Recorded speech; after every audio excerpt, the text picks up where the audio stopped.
তরুণ ভাইরা আপনারা এগিয়ে আসুন। আগামীতে একটা বিপ্লব ঘটবে। এবারে সংগ্রাম হবে আল্লাহ দিন প্রতিষ্ঠার সংগ্রাম।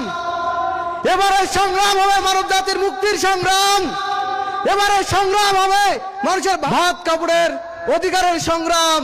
তরুণ ভাইদেরকে বলতে চাই, খুব শীঘ্রই এই হিজবুত তৌহিদ দিয়ে সমগ্র পৃথিবীতে আল্লাহর দেওয়া দিন প্রতিষ্ঠা হতে যাচ্ছে।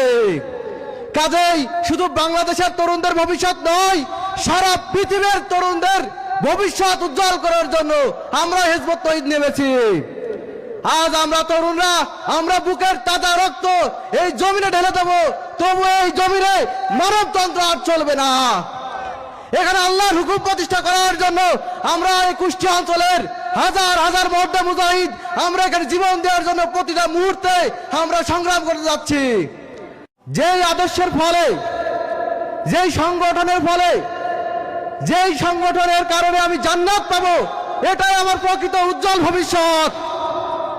আর মানব রচিত আইন দিয়ে, মানব রচিত বিধান দিয়ে আমাকে কেউ জান্নাত দিতে পারবে না। আউযু বিল্লাহি মিনাশ শাইতানির রাজিম। বিসমিল্লাহির রহমানির রহিম। কুষ্টিয়ায় আয়োজিত এই ঐতিহাসিক জনসভায় দাঁড়িয়ে আমি আজ একটি ঘটনা বলবো, কারণ সময় অনেক সংক্ষিপ্ত। আমি হিজবুত তৌহিদ আন্দোলনের সুমহান আদর্শ নিয়ে ওই সময়ের আওয়ামী লীগের খুব প্রভাবশালী নেতা, কেন্দ্রীয় নেতা হানিফ সাহেবের কাছে গিয়েছিলাম। তিনি আমার কাঁধে হাত রেখে বলেছিলেন যে আওয়ামী লীগে যোগ দাও, তোমার ভবিষ্যৎ উজ্জ্বল হবে। তো আমি ওনাকে বলেছিলাম ভবিষ্যৎ উজ্জ্বল হবে মুমিনদের, ভবিষ্যৎ উজ্জ্বল হবে ইসলামের, ভবিষ্যৎ উজ্জ্বল হবে হিজবুত তৌহিদের।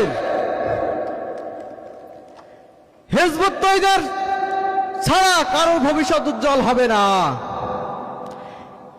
যেই আদর্শের ফলে, যেই সংগঠনের ফলে, যেই সংগঠনের কারণে আমি জান্নাত পাবো, এটাই আমার প্রকৃত উজ্জ্বল ভবিষ্যৎ।